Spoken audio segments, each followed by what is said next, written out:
He gave her the last coin he had, expecting nothing in return. But when morning came, she stood at his door, with tears in her eyes and 2 newborns in her arms. The wind kicked up dust across the edge of Mercy Ridge as Boone Fletcher dropped the last dollar he owned into the widow's trembling hand. No one saw it. No one cared. He didn't make a speech. He didn't even look her in the eye. He just tipped his hat, turned, and walked away like it hadn't just cost him his last chance at supper. Boone had made peace with hunger years ago. It came and went like the wind, and he'd learned not to chase anything that didn't chase him back. Mercy Ridge didn't chase anyone back. It let you wither, starve, go quiet, and disappear without so much as a whisper. That's why Boone kept to the outskirts. Less noise, fewer faces, no expectations. And that day, when he found her slumped by the livery with her shawl torn and her eyes wet, he hadn't asked questions, just gave what little he had. She hadn't begged, that was the thing. She was holding a bundle in her arms, and her voice was hoarse from something deeper than thirst. "Don't want charity," she'd murmured. "Just one night where they can sleep warm." Boone didn't ask who they were. He didn't even check what was under the bundle, but something about her, maybe the fight left in her, maybe the crack in it, held him still. That, and the fact that nobody else had. "Take it," Boone had said simply, handing over the coin. "Ain't much." And then he'd walked off. He didn't look back. He'd learned not to look back. Looking back was how pain followed you home. His cabin sat on the edge of the timberline, built with his own hands in solitude. 3 walls of pine, 1 stone wall facing the hearth, roof patched too many times, door that stuck in winter. But it kept the cold out, and that night that was enough. He boiled water for tea with no leaves, then sat by the fire watching the wood burn down low, wondering if a man could get full on smoke and memory alone. He figured he'd find out by morning. Sleep came slow. It always did. The kind of slow that made your bones itch and your thoughts wander back to people you buried too far from town to mark with a cross. He didn't dream anymore. Not really. Just closed his eyes and waited for the dark to pass. But dawn came different. Not with the usual quiet frost and the whisper of melting snow slipping from the roof, but with a sound he hadn't heard in years. A knock. It was soft, uncertain, like someone hoping no one was home. Boone stiffened. No one knocked out here. They either barged in with guns or didn't come at all. His boots hit the floor with a slow scrape. He grabbed the iron poker from beside the fire, instinct more than fear, and eased to the door. The knock came again, 3 times faint. Boone cracked the door. And there she was. The widow from town. Only now she wasn't just holding a bundle, she held 2. Her hair was wind-tangled and dusted with snow. Her lips were blue. Her shawl hung off one shoulder, and the babies in her arms looked like they'd been born only hours ago. Boone didn't speak. Didn't need to. She looked up at him with eyes swollen from sleeplessness and something else he couldn't name. "I didn't know where else to go," she said, voice breaking as she swayed slightly on her feet. He stepped aside without a word. She stumbled in, not walked, stumbled. Like the moment her boots crossed that threshold, whatever was holding her together snapped in half. Boone caught her elbow before she crumpled entirely and eased her down onto the ragged old cot near the hearth. The twins didn't cry. They didn't make a sound, just blinked up at the ceiling with the quiet helplessness of newborns too tired to scream. Boone knelt beside her. "They yours?" She nodded, breath shaky. "Mine and his, but he's gone." Boone glanced at the door, then back at her. "Gone how?" "Shot 3 days ago." Her hand gripped the babies tighter. "We buried him near the river. I kept walking." He didn't ask why she walked, or why she chose this direction, or how she knew where to find him. He just stood up and went to the stove, poured the last of the boiled water into a mug and handed it to her. She took it without thanks, like someone past the point of pleasantries. Boone found himself staring at the twins. One had a mop of dark curls and the other barely a fuzz of gold. Tiny, silent, breathing slow. He hadn't seen a baby up close since his brother's girl gave birth 6 winters ago, back when they still spoke. "You got names?" he asked finally, voice lower now. She looked up. "I'm Ruth, that's Clara." She touched the dark-haired baby. "And that's Seth." Boone nodded slowly. "I'm Boone." A pause stretched between them, filled only by the crackle of the fire. "I remember," Ruth said. "From town, the dollar." Boone shrugged. "Wasn't doing me no good." "It saved us," she whispered. "I bought milk, got a room, had the babies there. It gave me one night of not dying." Boone didn't know what to say to that, so he said nothing. She looked around the cabin, eyes softening for the first time. "It's quiet here." He nodded. "Quiet keeps folks alive. And sometimes it kills them." That hung in the air heavier than the smoke. By afternoon, the snow had picked up again. The pines whispered under its weight. Boone gathered wood while Ruth lay curled around her children, asleep like a stone dropped in a riverbed. When he returned, she stirred. "I'll leave in the morning," she murmured without opening her eyes. "Where to?" "Wherever God tells me to go next." Boone didn't laugh, didn't scoff, he just nodded. "You don't have to go," he said after a while. "Cabin's small but warm." She opened her eyes, weary and glassy. "You don't know me." "I know what it's like to run out of places to knock." Ruth turned her head away. The baby stirred slightly but didn't cry. Boone went back to the hearth, added another log, and watched the sparks jump. That night the storm pressed harder. Wind whistled through the gaps in the roof boards, and Boone rolled another quilt under the door.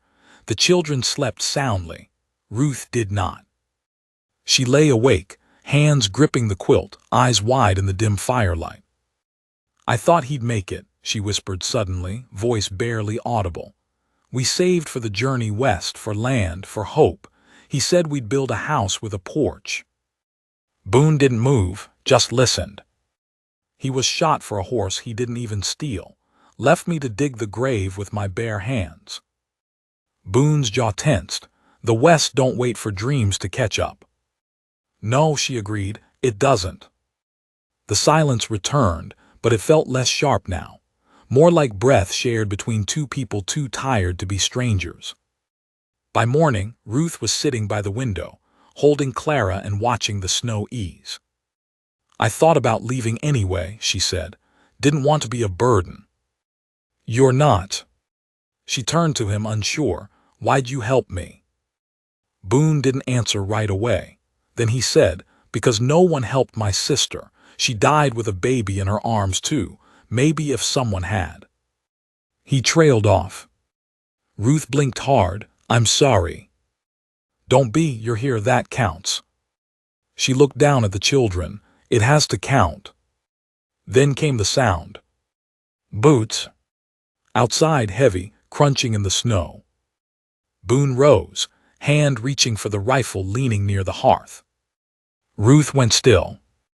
The knock that followed was nothing like hers had been. It was loud, intentional. And Boone knew without a doubt. Someone wasn't here for kindness. The knock came again, harder this time. 3 sharp raps that didn't ask for entry so much as declare it was owed. Boone didn't move at first, just stared at the door like he could will it to disappear. Ruth had gone pale, arms tightening around Clara and Seth as she backed slowly toward the hearth, trying to keep her body between the children and the entrance. Boone's fingers wrapped around the rifle stock. It wasn't loaded. Not yet. But the click of the bolt and the weight in his hands gave him just enough time to pull in a breath and steady himself before the door creaked under another knock. This time a voice came with it, male, cold. "Boone Fletcher, I know you're in there." Boone stepped forward and cracked the door an inch, the iron latch still holding. Through the narrow opening he saw 3 men on horseback. One had dismounted, boots crunching on the packed snow. The others waited behind, horses snorting in the cold. All of them wore dust-dark coats, too clean for cowhands, too heavy for drifters. The man at the door removed his hat with a slow, deliberate motion. "Name S. Darrell Vane," he said, eyes like black coals.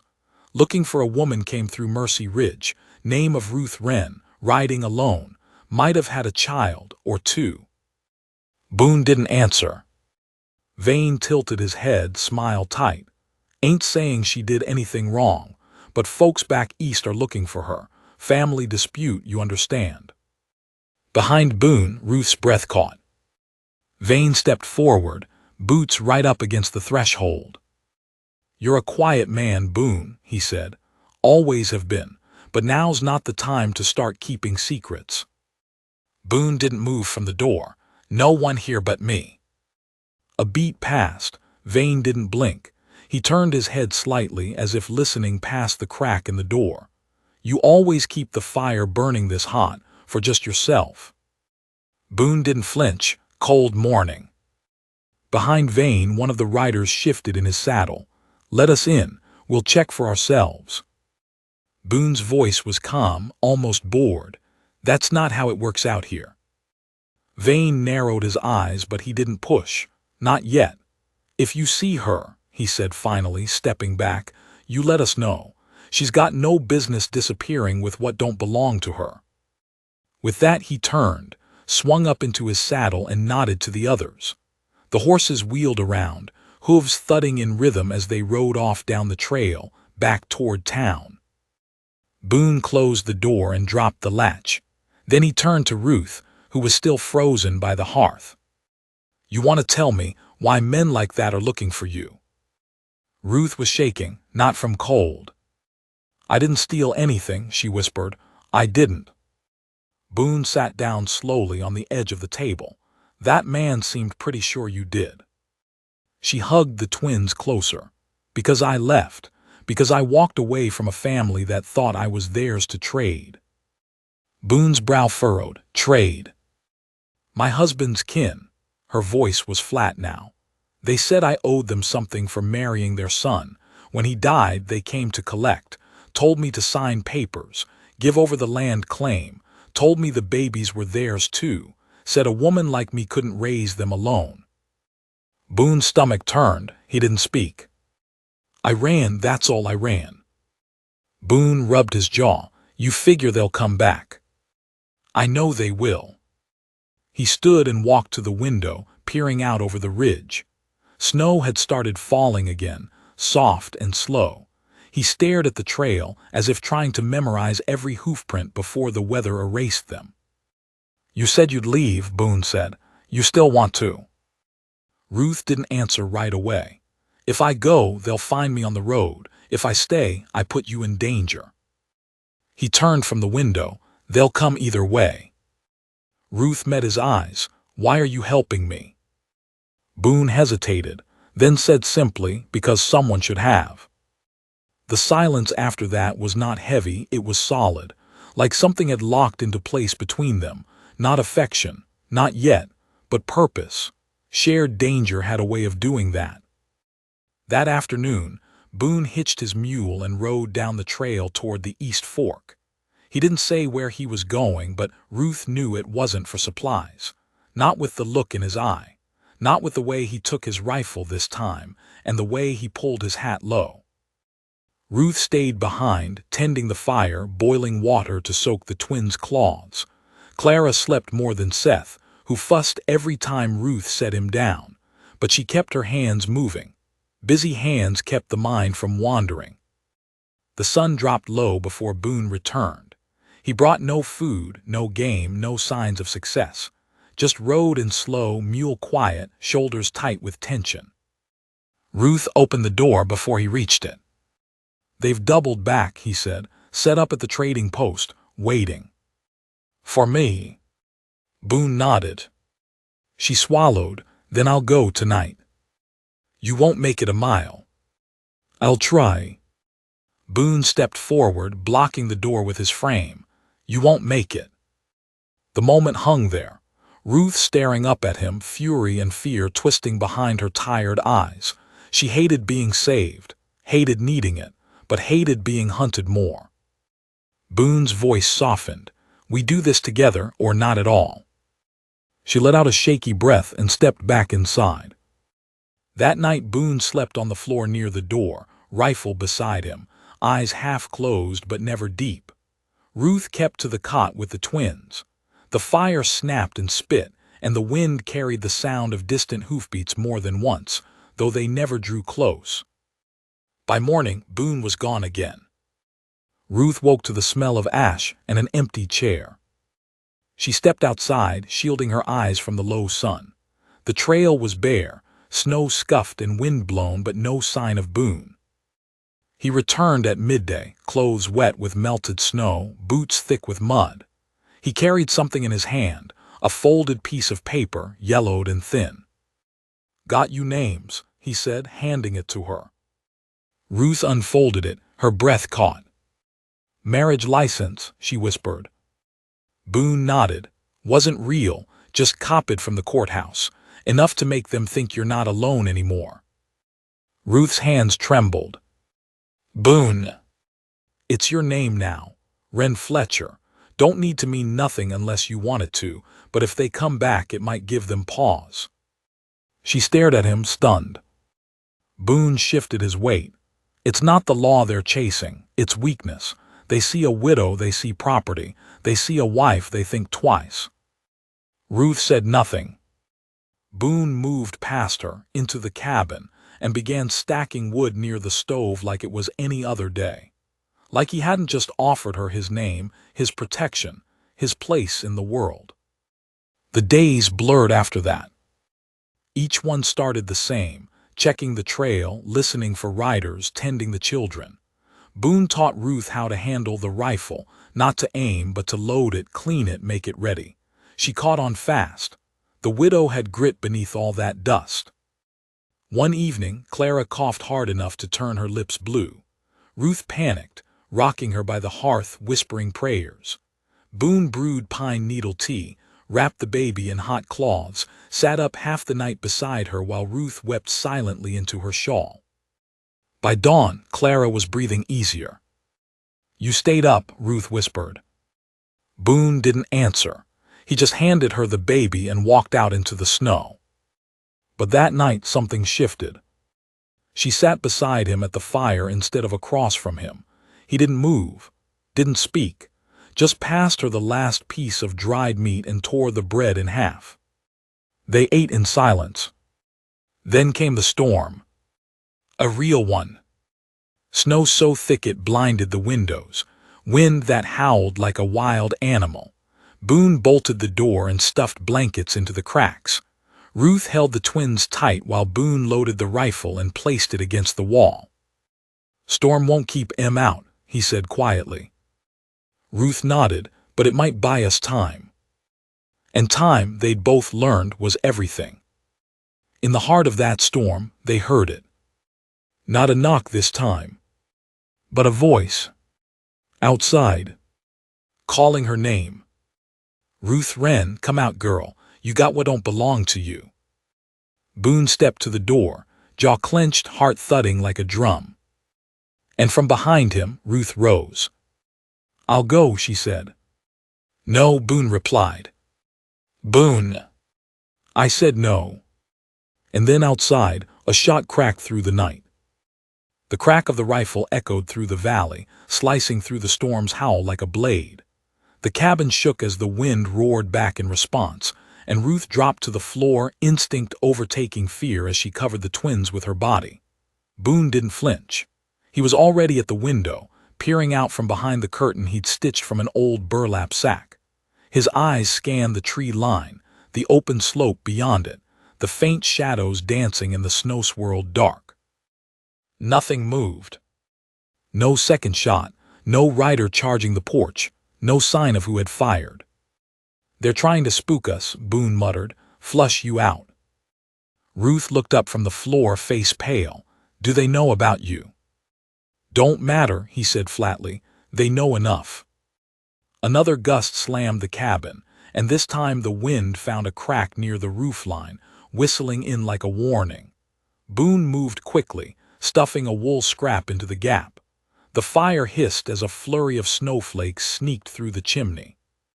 "They'll wait," he said finally. "Let the storm do their work. When it breaks, they'll come." Ruth rose slowly, her arms still curled around the sleeping twins. "Then we leave." Boone turned. And go where? Anywhere that's not here. He looked at her hard.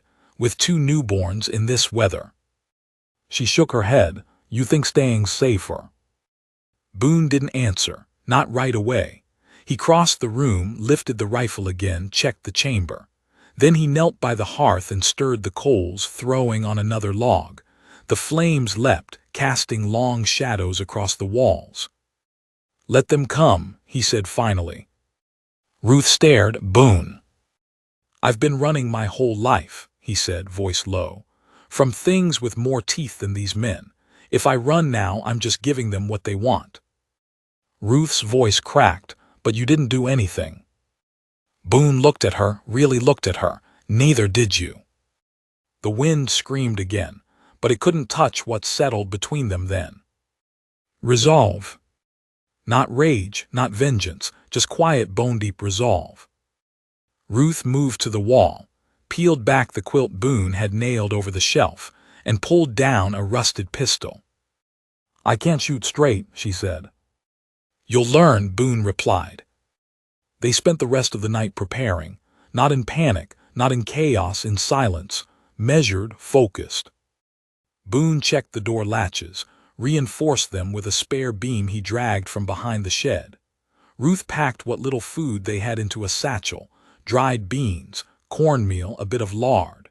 She wrapped the twins tighter, tucking them into the largest crate and padding it with old coats and a torn pillow. If something happened to her, at least they might stay warm long enough for someone to find them. If. She didn't say the word aloud, but it throbbed in her chest like a second heartbeat. By dawn, the storm began to fade. Not gone, just pausing, like it knew what was coming and wanted to watch. The sky lightened, a sickly gray yellow that made Boone's shoulders tighten.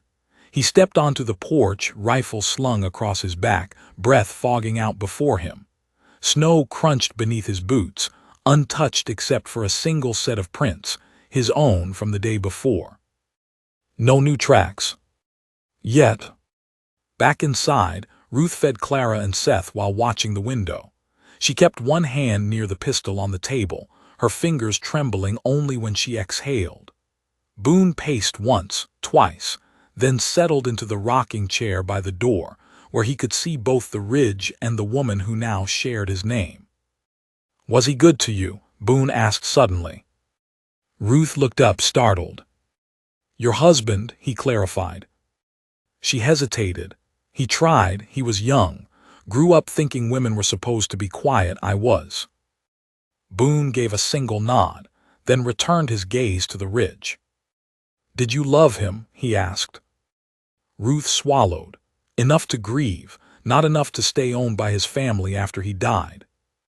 Boone didn't respond, just let the words settle like snow on the floorboards. An hour passed. Then 2. Then came the first rider. Not loud, not fast, just present. Boone saw him through the trees, a silhouette between trunks, moving slow, like a wolf not yet hungry enough to pounce. A second followed, then a third. By the time Boone leaned forward to signal Ruth, 5 men had taken position in a wide semicircle, just far enough not to be seen clearly. They're waiting, he murmured. Want me to come out first? Ruth stood, pistol in hand. Then we make them come to us. Boone nodded. Another hour passed. Seth cried once, but Ruth hushed him quickly. Clara slept through it all, her tiny chest rising and falling like she didn't know the world could be cruel. Boone stepped outside. Not far, just to the porch. Snow crunched again, a different rhythm.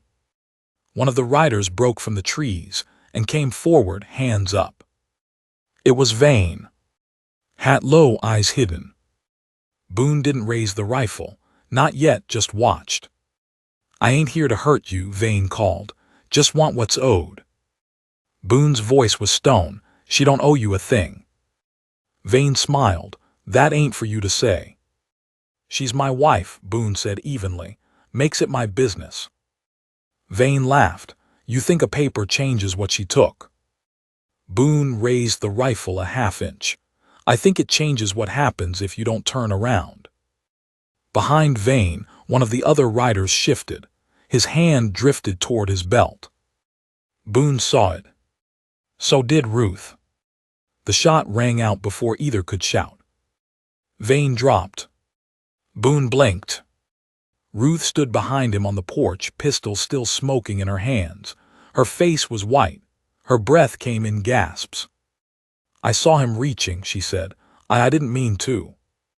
Boone grabbed the rifle and stepped off the porch. The other riders scattered. 2 galloped off immediately, snow kicking up in a cloud. One stayed behind, frozen in place, rifle halfway out of his scabbard. Boone leveled his aim. Drop it. The man hesitated, then obeyed. Take him, Boone said, nodding toward Vane's crumpled body. Tell the rest, she's not alone anymore. The man scrambled to obey, dragging Vane's body into the snow and lifting him onto the nearest horse with a grunt. Boone watched them vanish into the trees, then turned back toward the porch. Ruth had sunk to her knees, the pistol still clutched in her lap. Boone knelt beside her. You saved us, he said. She shook her head. I killed him. He came to kill you. Her eyes were wide, hollow. I didn't want to. You didn't have a choice. She looked down at the pistol. Feels like I did. Boone took it gently from her hands and set it aside. You're not that kind of person, he said softly, but the world don't always let us stay who we were. They sat like that until Seth cried again. Ruth stirred, lifting the baby from the crate with shaking arms. Clara opened her eyes too, blinking in the firelight. Boone stood and stoked the flames higher. Storm's past, he said, for now. Ruth rocked the twins slowly. They'll send more. Maybe. But you'll be here, she whispered. Boone didn't speak. He didn't have to. Later that night, when the children were asleep and the sky had turned deep blue above the treetops, Ruth stepped out onto the porch beside him. She looked out across the snow, the silence, the faint trails of hoofprints disappearing in the dark. They'll always think I owe them something, she said. Boone looked down at her, the firelight casting gold in her hair. You don't, he said. You owe them nothing. She turned toward him. Then what do I owe you? Boone shook his head. Nothing, but I'll keep standing between you and the rest of the world until you believe that. Ruth smiled, but it wasn't joy. It was something deeper. Relief. A beginning. And somewhere in the quiet of that moment, Boone Fletcher, lonely cowboy, last dollar man, realized he'd given her more than a coin in town that day. He'd given her a place to return to.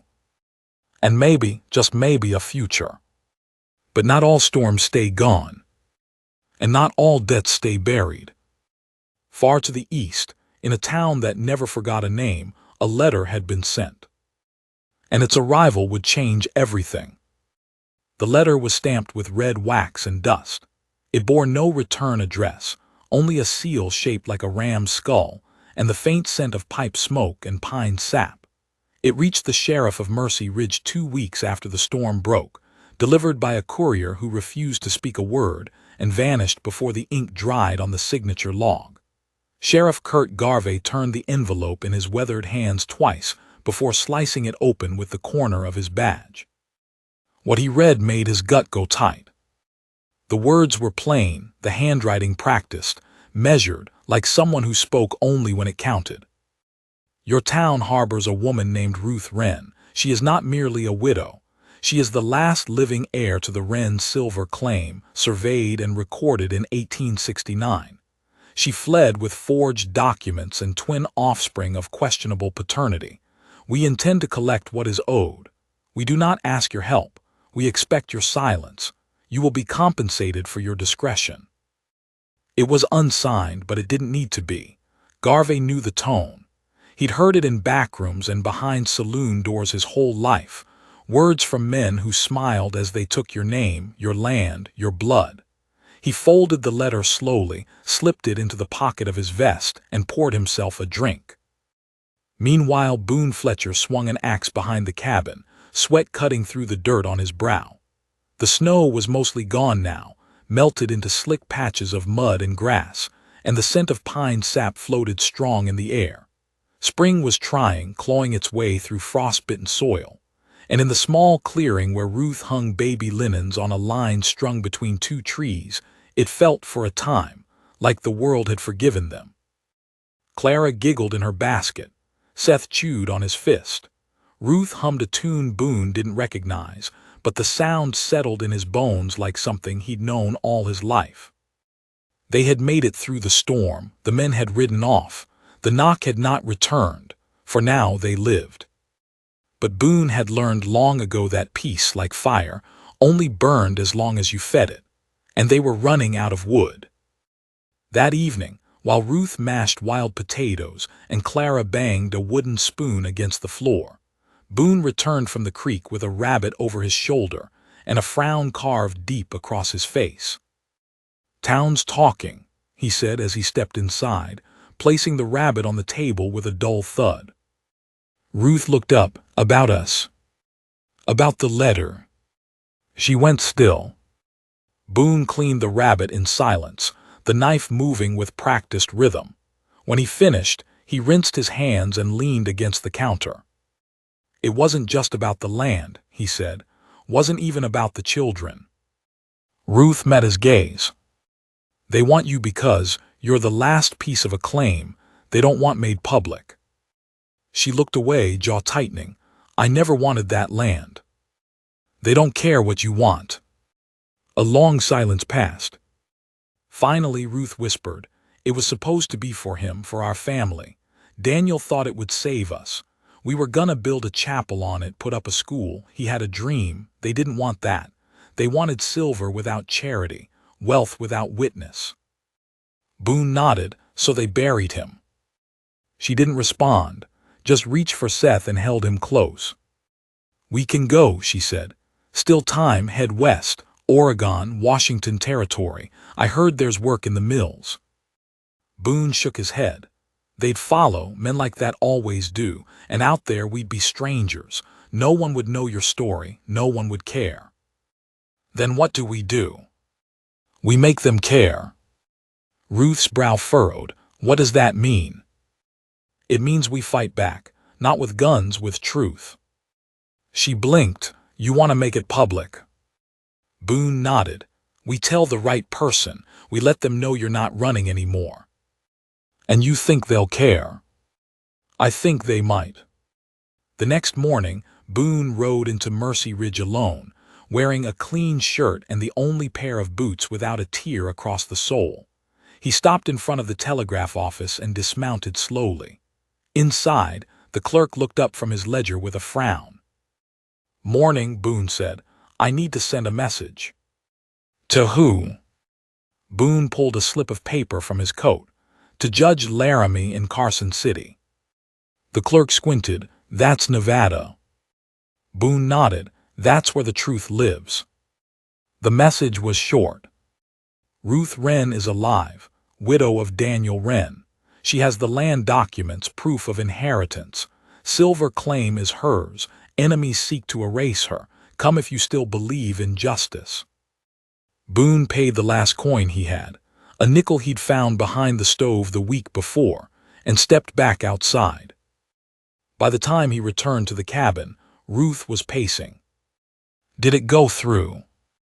"It went through." She stared at him. "Now what?" "Now we wait." But it didn't take long. 4 days later, a rider appeared on the ridge. This one was alone but different.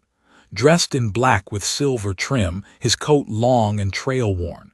He carried no rifle, just a satchel across his chest and a badge at his hip, one with the seal of the Nevada High Court. "Judge Laramie." He stepped down from his horse and approached the cabin like a preacher entering a battlefield. Boone met him at the door. "I got your wire," the judge said. Boone nodded. "She's inside." Laramie entered quietly, removing his hat. When Ruth saw him, her breath caught. She stood, the twins asleep in a crate beside her. "I knew your husband," the judge said. "He came to me once, said he was scared for you, that the people around you weren't to be trusted." Ruth swallowed. He said he could handle it. He was wrong.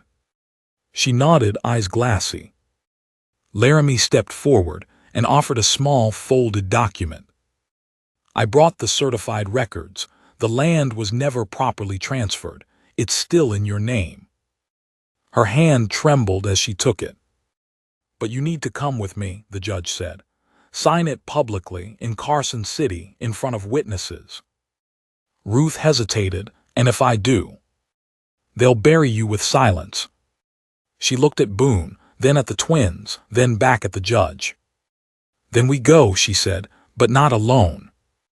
Boone stepped beside her. "You sure about this?" he asked. "I'm tired of running." "Then I'll ride with you." 3 days later, they set out. Ruth, Boone, the twins in a basket strapped to the back of the judge's horse. The ride was long, slow, dangerous in places, but no one came after them, not yet.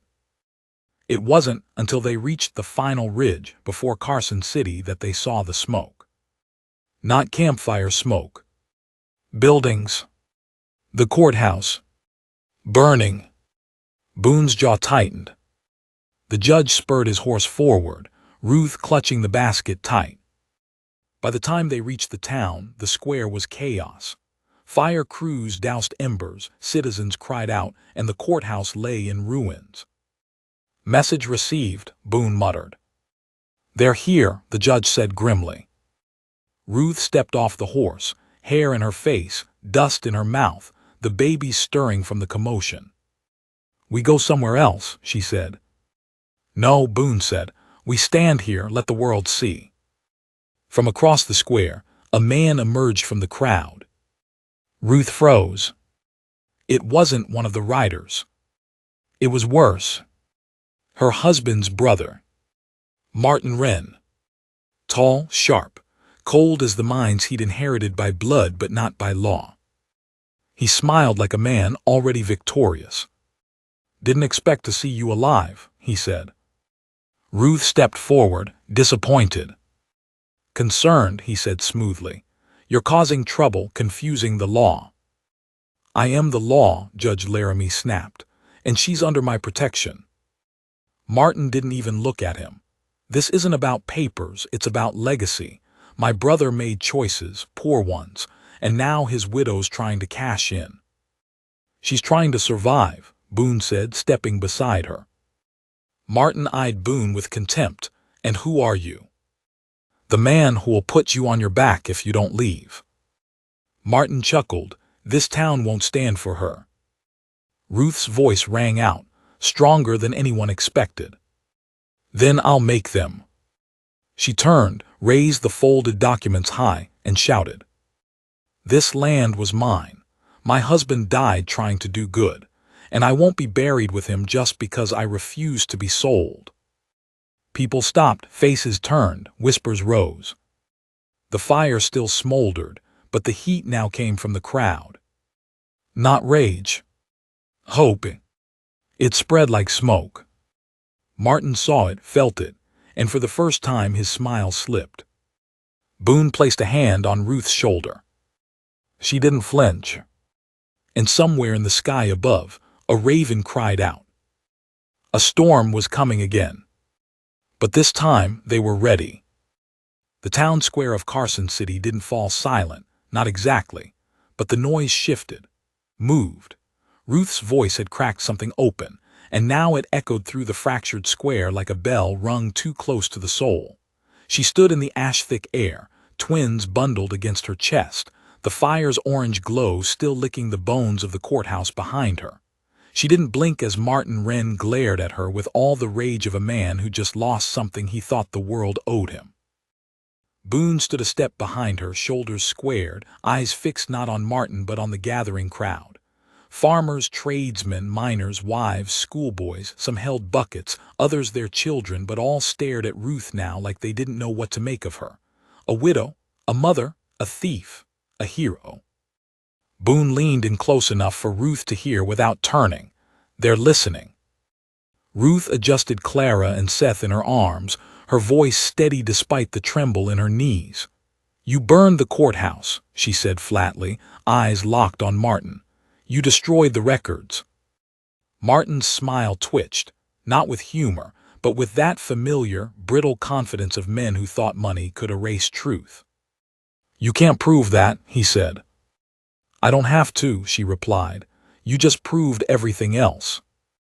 Behind them, Judge Laramie stepped forward, holding what remained of the legal documents, the burnt edges still warm in his hand. "You're not the first man to try and rewrite history with ash," the judge said, "but the land claims exist in more than one place. I've sent copies to Sacramento, San Francisco, even Denver." His eyes narrowed. "You've made this public now." Martin's face paled for just a moment, just enough for Boone to see the crack beneath the polish. "You think people will believe her?" Martin asked, turning to the crowd. "Some woman who wandered into town with forged papers and a fake husband." Boone's voice dropped into the space between words like a stone. "I married her." Several heads turned. Ruth's breath caught, but she didn't correct him. "She took my name," Boone continued. "Not to steal, to survive. I've watched her walk through fire with 2 newborns and no help. If you think she's lying, ask yourself why a man like me would stand beside her." No one answered, but they didn't turn away either. Martin's mouth twisted, and for a second Boone thought he'd lunge, but the crowd was too thick now, too uncertain. One wrong move and he'd tip the balance in Ruth's favor, he knew it. "I'll see you in court," Martin spat, turning on his heel. "No," Judge Laramie said sharply. "You'll wait for the summons, you're not above this." Martin didn't reply. He disappeared into the crowd like smoke into wind. Ruth staggered slightly, the weight of the children pulling at her arms, the rush of adrenaline draining from her limbs. Boone stepped beside her, took one of the twins, and wrapped an arm around her back. The judge gestured toward the hotel. "You'll stay under my protection until the hearing." Ruth nodded, "Thank you." That night the hotel gave them 2 adjoining rooms. Boone took the cot by the window. Ruth curled up in the bed with the twins, who slept as if the world hadn't nearly split open hours before. Outside, the town buzzed low with murmurs and shifting eyes. Stories were being written in candlelight and whispered through cracked windows. Inside, Ruth lay awake long after the children had settled, staring at the ceiling like it might collapse at any second. "I was never meant to do this alone," she whispered. Boone, still dressed, sat by the window cleaning his rifle. "You're not." She rolled onto her side, voice softer. "You meant it what you said." He didn't look up. "About what?" "About marrying me." Boone wiped the barrel with a rag, thoughtful. "I meant what I could. I meant standing beside you. I meant not letting the world eat you alive." She nodded. "I don't expect promises, just truth." "That's all I got," he said. And it was enough. In the morning they were called to the town hall, the only standing building large enough to hold a hearing now that the courthouse was gone. The judge set up a makeshift bench. Word had spread. More people came than anyone expected. Ranchers, miners, a traveling pastor. Half the town pressed into the room, some standing on crates to see. Martin Wren arrived flanked by 2 lawyers and an older man with silver spectacles and a scar across his cheek, a banker by the look of him. His gaze never left Ruth, and she knew instantly that he was the one who had sent the first letter, the man who'd thought she could be erased with ink and fear. The proceedings began. Judge Laramie recounted Ruth's claim, her marriage to Daniel Wren, the land survey filed under her name, the threats, the flight, the letter. Martin's lawyers pushed hard, questioned the validity of the documents, challenged the authenticity of her name change, even tried to claim Boone had lied under oath. But Boone didn't flinch. He sat straight, answered every question plainly, and when asked what he stood to gain from protecting Ruth, he replied, "Nothing, and that's why I did it." Ruth's testimony came last. She held nothing back, told the court about Daniel, about the dream, the school, the chapel, how he died with her name on his lips and the deed sewn into the lining of his coat, how she'd walked across snow with 2 infants and no one but God to witness. And when they asked if she believed the land still belonged to her, she said, "No, I don't believe it, I know it, because he gave it to me, and no one, not fire, not blood, not men in suits, can take that away." When she finished, the room was silent. Not a word. The judge didn't rush. He stood, stepped down from the bench, and looked each party in the eye before declaring, "The claim stands. Ruth Wren Fletcher is the rightful heir." Gasps rippled through the crowd. Someone clapped, then another. It spread slowly at first, then like thunder, a sound not of triumph but of recognition. Martin Wren turned red. The banker's jaw tightened, but neither moved, not yet. Afterward, on the hotel balcony, Ruth held Clara against her chest while Boone leaned on the rail beside her, watching the sunset over the distant ridgeline. "They'll come again," she said softly. "They'll appeal, they'll fight." Boone nodded, "Probably." "And I'll fight back," she added. He looked at her. She met his gaze. And something passed between them. Not relief. Not victory. Something older. Like the ground shifting beneath you, not to break but to settle. Clara gurgled, her tiny hands waving in the wind. Seth stirred in the cradle inside the room. Boone took Ruth's hand. She let him. Neither said a word. But both knew this was only the beginning. Because men like Martin Wren didn't disappear. They regrouped. And far beyond the edge of town, a message was being sent. To someone worse. Someone Ruth had tried hard to forget. The man who received the message didn't read it right away. He let it sit on the windowsill of his office, sunlight warming the envelope as dust settled on its edges. Outside, the high desert rolled out in gold and sagebrush, but inside everything stood still, still as death. The man sat at a desk that was too clean, too polished, and when he finally reached for the letter, his fingers moved like they were used to breaking things. He broke the seal. "Read the note." Then folded it once carefully. "She's alive," he said aloud. The room was empty except for a clerk sitting on a stool by the door. The clerk's pen scratched to a halt. He looked up, pale. "Sorry." The man, Henry Clay Wren, stood. "Get the horses ready and wake the Marsh boys. We ride at dusk." "Sir, that's 3 states away." Clay Wren turned slowly, his eyes the color of river ice. "Then we best not sleep." Boone Fletcher knew that men like Martin didn't fight alone. He also knew when a man like Martin disappeared without a fuss, it meant something worse was coming. So when Ruth suggested they stay in Carson City a few more days, just to breathe, Boone agreed. But he didn't sleep deep. Not after the hearing. Not after the applause. He'd seen this pattern before. Hope, then silence, then fire. On the 4th night, while Ruth rocked Seth by the window and Clara slept in Boone's arms, the sheriff knocked. Boone opened the door to find Kurt Garvey standing with his hat in hand, and a look like he'd just swallowed something bitter. "You got trouble coming," the sheriff said. Boone stepped aside. Garvey entered and closed the door behind him. "They sent word out of Nevada Junction. 3 riders crossed over last night. Fast.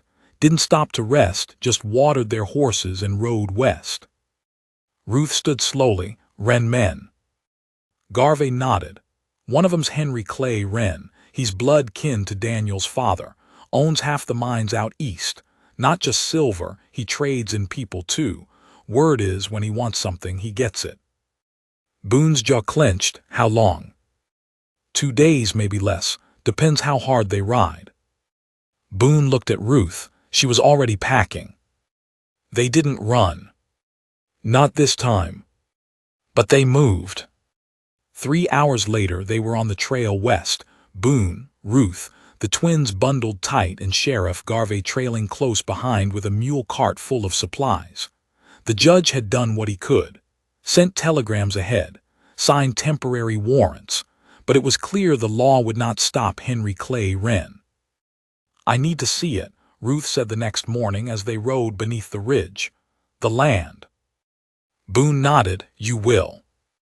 It took another day to reach the edge of what once belonged to her husband. It was a high slope above a creek, dotted with ash trees and split by a ravine so narrow you could leap it. Daniel had walked this land years ago with stars in his eyes and a map in his hand. Now it was nothing but wind and silence. But it was hers. They made camp on the northern ridge, just below a copse of twisted cedar.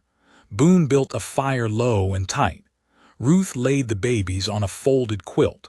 The sheriff sat with his back to a rock, rifle across his lap. And then came the sound Boone had feared since the courthouse burned. Horses. Not fast this time. Measured. Deliberate. Like men who didn't need to chase what they already owned. Boone rose and stepped forward, squinting into the dusk. 3 riders. All in black. The man in front didn't wear a hat. His silver hair was slicked back, and his face held the stillness of a grave. Boone didn't need to ask. "Henry Clay Wren," he muttered. Ruth stood behind him, rifle in her arms, hands trembling only slightly. Clay dismounted without a word. His boots crunched across the gravel as he approached. "You've made a mess," he said, not unkindly. "All this noise. I was content to let you disappear, but then you took your husband's name and dragged it through a courtroom." Ruth stepped forward. "It's my name. You just buried it when you couldn't control me." Clay's eyes narrowed. "Your husband didn't understand what he'd married. He was a dreamer. You were always going to ruin him." Boone growled, low and dangerous, "Careful." Clay didn't blink. "I've buried men tougher than you, son. And I've outlived men richer than you."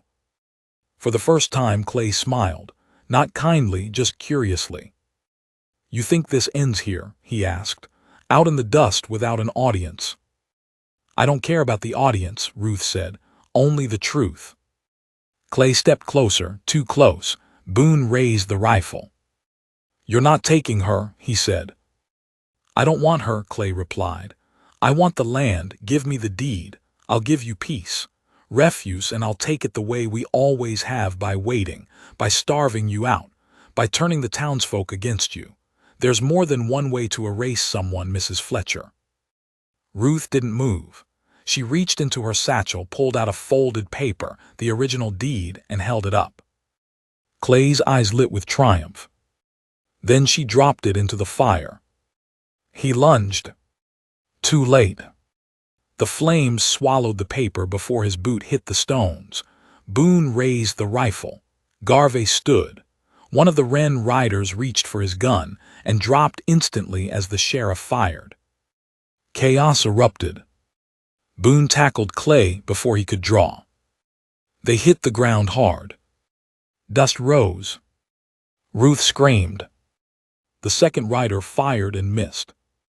Boone punched Clay square across the jaw, blood blooming from the older man's lip. Garvey's second shot dropped the other rider. Clay scrambled, wheezing, blood on his teeth. Boone stood over him. "Go home," he said, "or don't, but you're done here." Clay spat blood. "You think you've won." Boone looked down at him.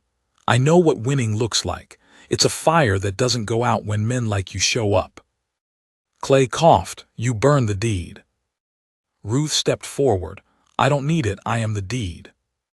She turned away, lifted Seth from the quilt, then Clara.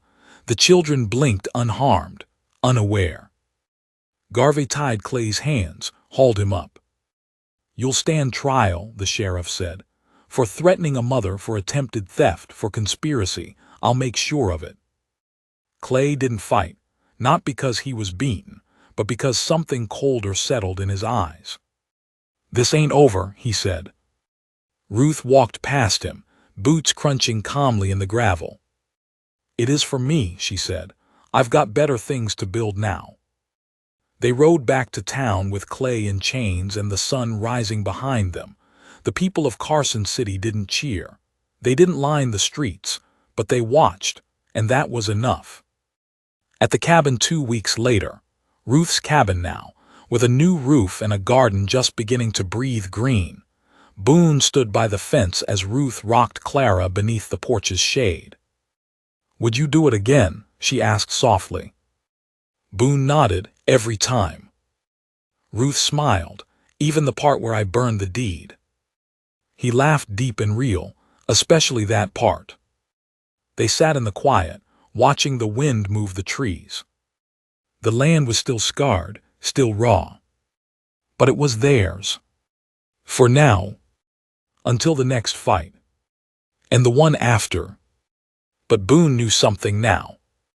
They wouldn't be fighting alone. The morning air was thick with the scent of damp earth and pine as Boone Fletcher pushed the barn door open and stepped into the rising light. His boots were coated in mud from a midnight rain, and he could hear the distant coo of mourning doves in the cedars beyond the pasture.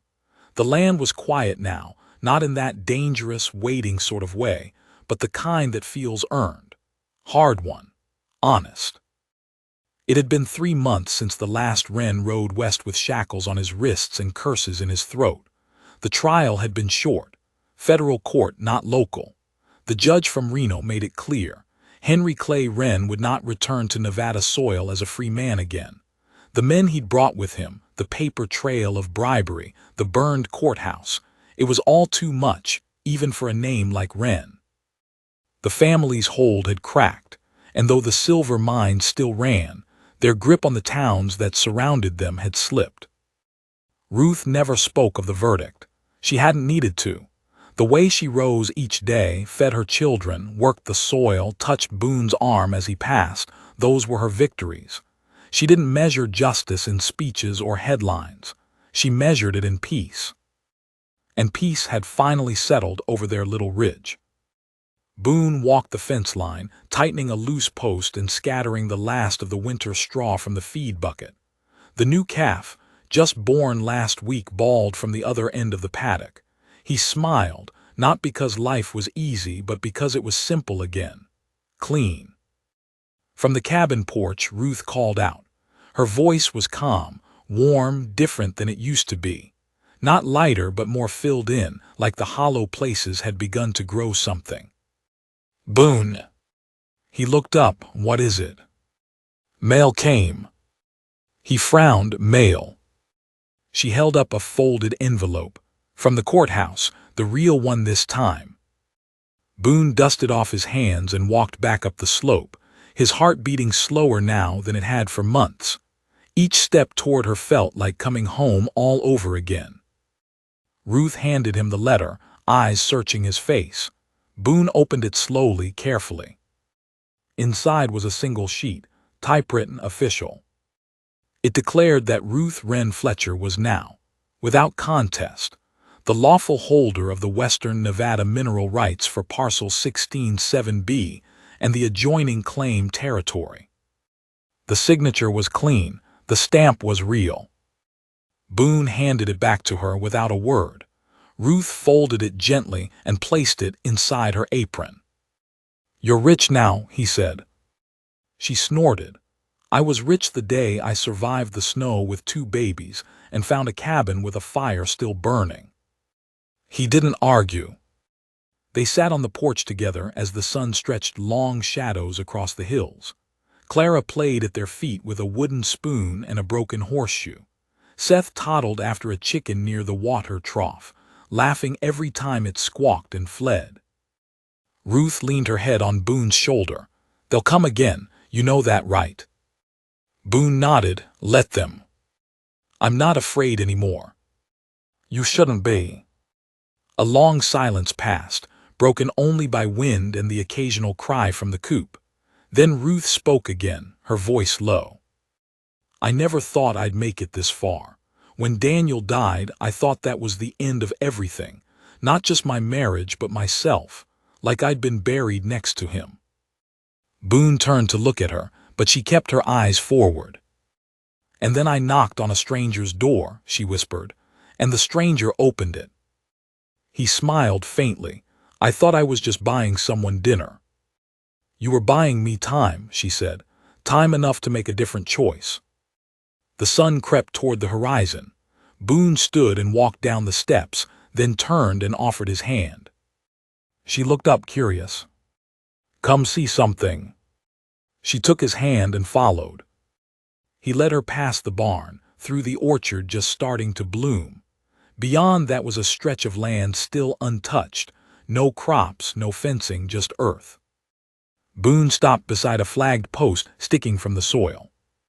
"What's this?" she asked. "I started clearing it last week." "For what?" He turned to her, eyes steady. "The school Daniel wanted." Ruth's lips parted, but no sound came. "I've got wood ordered, paid for it with the last of my savings. Should be here by next month." She blinked back tears. "Boone, you don't." "I do," he said.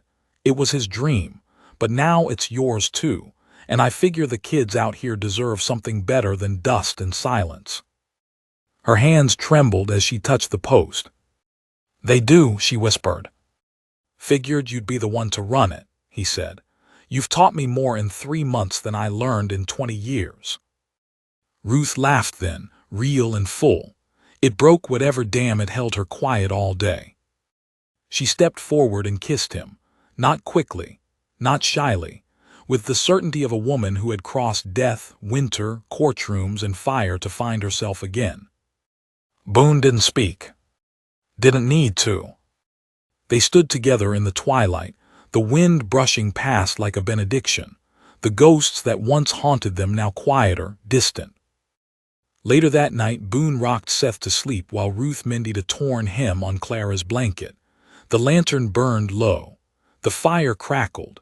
Outside, the coyotes yipped, but no hoofbeats followed. In the cradle of that silence, Ruth whispered, "Boone." "Yeah. I want to marry you." He turned, eyebrows raised. "For real this time," she added. "Not for paper, not for protection." Boone didn't answer at first. He just walked to her, knelt beside the chair, and pressed his forehead to her knee. "Been waiting to hear that since the knock on my door." She ran her fingers through his hair.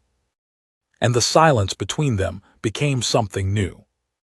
Not the echo of fear, but the space where love grows. The schoolhouse took 5 months to build. The first students came on horseback, 2 by wagon, 1 barefoot with her baby brother in tow. Ruth taught them letters and numbers, but also how to speak without shame, how to stand without fear. She told them about silver and storms and how sometimes surviving was the bravest lesson of all. Boone built benches, repaired roofs, traded feed for pencils. On the wall, Ruth hung a picture of Daniel, not to replace Boone, but to honor the man who'd begun the dream. Above it, carved into a wooden sign, were words the children had chosen themselves. A place for the brave. Years passed. Clara and Seth grew. Boone and Ruth stayed. Some winters were cruel, some summers dry. The Wren name was never fully forgotten, but in time it became just another chapter in the long, painful history of the frontier.